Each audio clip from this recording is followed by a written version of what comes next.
이런 비하인드 스토리가 있었네요. 뭐 자칫했으면 테슬라에서 저가 소형차는 보지 못했을 수도 있습니다. 반대로 오픈 AI가 또 테슬라의 것일 수도 있었고요.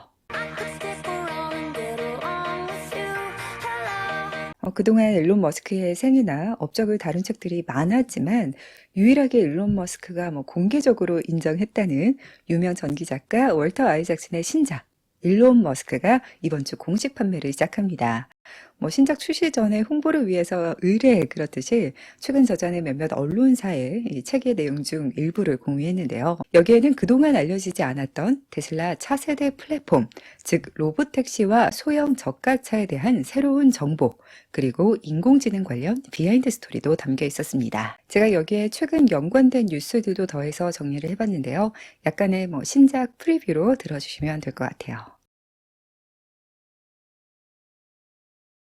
때는 2021년 말로 거슬러 올라갑니다. 머스크는 테슬라 최고 엔지니어 5명을 모아 로봇택시에 대한 1차 회의를 가졌는데요. 회의의 핵심은 대량 생산 가능한 로봇택시로 팀은 로봇택시를 모델 3보다는 더 작고 더 저렴하며 속도는 더 느린 형태로 방향을 정했다고 합니다. 그런데 이렇게 가닥은 잡았지만 팀은 굉장히 곤란해졌다는데요. 머스크가 운전대, 페달, 거울 등이 없는 로봇택시로 만들 것을 요구했기 때문이죠. 거의 1년 반 동안 머스크와 팀은 이를 두고 논쟁을 벌였다고 합니다. 이렇게 현재 자율주행 택시로 나온 차들처럼 일반적인 이런 제어 장치를 갖춘 차량으로 안전하게 만들 것인지 아니면 머스크의 요구대로 운전대나 페달이 없는 자동차로 만들 것인지에 대해서요. 대부분의 엔지니어들은 보다 안전하고 전통적인 방식을 추구했는데 그 이유는 테슬라의 FSD 기술 허용에 대한 현실적인 이유 때문이었다고 합니다. 규제 당국이 운전대 등의 이런 전통적인 통제 시스템 없이는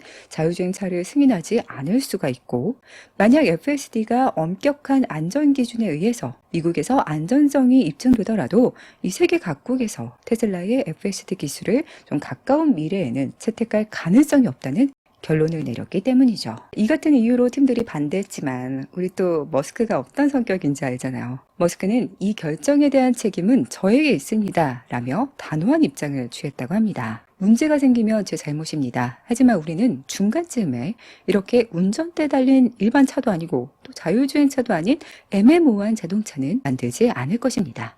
우리는 완전 자율성을 추구합니다.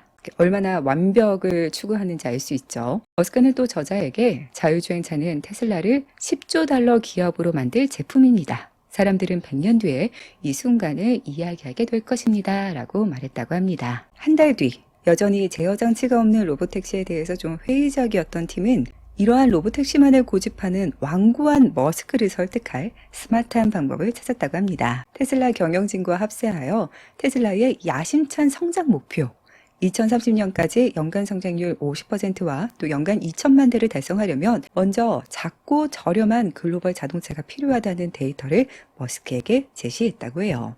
이 저가 소형차를 생산할 시 목표 달성을 보장받을 수 있다고요. 근데 그냥 이렇게만 하면 그래서 로봇택시는 언제 어떻게 만들 건데 하겠죠. 팀은 나아가 이 저가 소형차를 만들 차세대 엔지니어링 플랫폼에서 동시에 로봇택시도 제작할 수 있다는 것을 보여주었다고 합니다. 한 가지 예로 테슬라 수석 디자이너는 추후에 운전대와 페달을 제거할 수 있도록 설계를 해두면 그렇게 없이 나온 차량이 바로 로봇택시가 될 수 있다고 제안했다고 해요. 스마트하죠? 그제서야 머스크는 마음을 누그러뜨리고 동의했다고 하는데요. 그러나 이때까지만 해도 완전히 마음에 든 상황은 아니었다고 합니다. 로봇택시에 집중하고 싶었으니까요. 근데 왜 이렇게 언제부터 로봇택시에 집착하게 하게 되었는지는 뒤에서 또 나옵니다. 약 5개월여가 지난 올해 2023년 초 일론 머스크의 소형차를 향한 마음이 달라졌다고 하네요. 수석 디자이너는 머스크에게 로봇택시와 25,000달러 모델 디자인을 나란히 배치를 해서 보여줬는데요. 이 두 차량 디자인 모두 사이버 트럭처럼 미래지향적인 디자인으로 오늘날 도로에서 흔히 볼 수 있는 일반적인 스타일과 전혀 달랐다고 합니다. 바로 이 디자인 검토 이후에야 머스크는 매우 만족하며 반응이 완전히 달라졌다고 하네요. 지난 5월 16일 주주총회에서 이런 실루엣을 공개하기도 했는데 이전에 유출된 이미지와 거의 유사해 보였죠. 이날 일론 머스크는 이 두 가지 신제품이 현재 시장에 나와 있는 그 어떤 제품들보다 디자인과 기술 면에서 모두 우수하다며 크게 다를 것이라고 말하기도 했습니다. 이게 다가 아닌데요. 지금까지 저가 소형차는 이 투자자의 날에서 공식 발표한 차세대 기가팩토리, 기가 멕시코에서 생산될 것으로 알려졌잖아요. 그러나 또 저자에 따르면 당초 계획된 기가 멕시코에서 지난 5월 기가 텍사스로 변경됐다고 합니다. 바로 생각지 못했던 새로운 문제를 깨달은 건데요. 최고의 설계 엔지니어들이 이 현장에 있어야 한다는 사실이었죠. 다른 나라로 이주하도록 설득하는 게 정말 쉽지 않을 것 같잖아요. 거의 불가능에 가깝다는 결론이었고, 이에 따라 기가 텍사스에서 차세대 플랫폼을 먼저 시작하기로 계획을 변경했다고 합니다. 이 때문에 머스크와 팀은 올 여름 내내 기가 텍사스에서 새로운 라인을 설계하고 또 모든 프로세스에서 밀리초 단위로 절약하는 방법까지 찾아냈다고 하네요. 5월 16일 열린 주총에서 머스크는 이 두 가지 차세대 모델이 이미 개발 중에 있다고 밝히기도 했습니다. 이때도 지금도 아직 기가 멕시코는 공식 착공도 들어가지 않았거든요.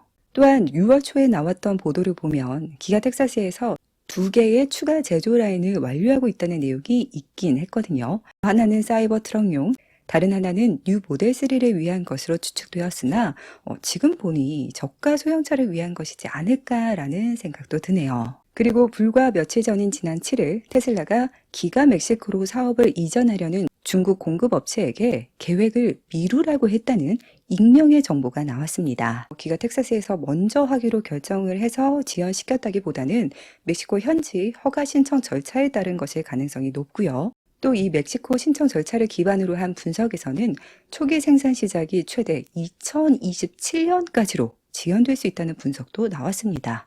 엄청 늦어지는 거죠. 기가 텍사스로 턴한 이유가 핵심 인력들의 이주 문제였지만 어쨌든 이 기가 멕시코가 실제 이런 상황이라면 변경하기로 잘 결정한 셈이 됐습니다. 올해 3월 투자자의 날에서 공식적으로 차세대 두 모델이 공개되기까지 이런 비하인드 스토리가 있었네요. 했으면 테슬라에서 저가 소형차는 보지 못했을 수도 있습니다. 아니면 일론 머스크를 보지 못했거나. 아니 그런데 원래 일론의 목표는 마스터 플랜 1에서도 알 수 있지만 시간이 갈수록 더 저렴하고 더 많이 생산할 수 있는 전기차를 만드는 것이었습니다. 그런데 이후로 무슨 일이 있었길래 이 자율주행 로보택시에 대한 갈망, 집착이 이렇게 커지게 된 걸까요? 이 이유 역시 책에서 나오더라고요. 이와 관련된 내용이 바로 타임지에 실렸는데요. 일론 머스크가 이렇게 자율주행을 추진하는 데 집착하게 된 이유, 바로 챗 GPT로 유명한 오픈 AI 때문이었습니다. 그리고 몰랐던 새로운 사실 하나는 일론 머스크가 이 오픈 AI를 떠나기 전 테슬라로 인수를 하려고 시도했었다고 하네요. 오픈 AI CEO가 샘 알트만인데 일론 머스크가 창립 멤버인 것은 많이들 아시겠지만 사실 일론 머스크가 이 샘 알트만을 만나자고 해서 2015년 공동 창립하게 된 겁니다. 그러니까 머스크가 시작인 셈이죠. 저자에 따르면 머스크가 2018년 오픈 AI를 떠나기 전 알트만에게 오픈 AI가 테슬라에 합병될 수 있도록 설득했다고 합니다. 테슬라는 당시 오토파일럿 FSD 베타용으로 이 AI 개발에 박차를 가하는 상황이었는데요. 그러나 알트만과 오픈 AI 팀이 이를 거부했다고 하네요. 결국 머스크가 떠나자 이후 마이크로소프트로부터 대규모 투자를 받으면서 영리적 사업체로 변하기 시작해 지금에 이르게 됐죠. 현재 생성형 인공지능 하면 오픈 AI 마이크로소프트와 또 딥마인드 구글 간의 이 양대 산맥으로 보고 있지만 실은 오픈 AI도 또 구글이 인수한 딥마인드도 일론 머스크가 가능성을 보고 투자를 하고 시작한 것입니다. 딥마인드의 경우는 머스크가 2012년 초기 투자를 해 구글 설립자인 레리 페이지에게 소개를 했더니 구글이 이후에 인수를 해버렸는데요. 이걸 막고자 일론이 노력했지만 실패를 해서 새로 세운 게 2015년 오픈 AI입니다. 그런데 이마저도 2018년 테슬라로 전환하려는 시도가 또 실패한 것이죠. 이런 두 번의 뼈아픈 상처가 머스크가 이렇게 자율주행을 비롯해 인공지능 관련 사업에 집착하게 된 이유라고 합니다. 현재 머스크가 운영 중인 다양한 AI 관련 사업에는 인간 두뇌에 마이크로칩을 심는 것을 목표로 하는 뉴럴링크, 또 테슬라에서는 인간과 유사한 로봇인 옵티머스와 인공신경만 훈련 슈퍼컴퓨터인 도조 컴퓨터, 또 오토파일럿과 FSD 기반의 자율주행이 있고요. 그리고 트위터, 현 X가 있습니다. 또 재미난 게 트위터는 인수 당시만 해도 일론이 생각지 못했던 인공지능 관련 엄청난 부수적 이점이 나중에 나왔다고 해요. 매일 막 5억 개 이상씩 올라오는 실제 인간들이 작성하고 반응하는 트위터 피드라는 자산이었죠. 처음에는 이런 것들이 다소 독립적인 프로젝트들로 보였지만 결국 머스크는 이 모든 프로젝트들을 궁극적인 하나의 목표로 묶기 위해 지난 7월 xAI라는 새로운 스타트업을 창립했습니다. xAI는 X 트위터, 테슬라 및 기타 회사와 긴밀히 협력하여 우주의 진정한 본질을 이해하는 것이라는 사명을 향해 진전을 이룰 것이라고 설명하고 있습니다. 자, 이렇게 현재까지 공개된 일론 머스크의 새로운 전기에 대한 내용들을 나눠봤습니다. 저 나름 테슬라나 일론에 대해서 거의 모든 뉴스들을 다 보기 때문에 아는 내용이겠지 싶었는데 읽어볼 가치가 있을 것 같아요. 끝으로 좀 덧붙이면 올해 자율주행차 산업과 관련한 의미 있는 진척들이 좀 많이 보이고 있습니다.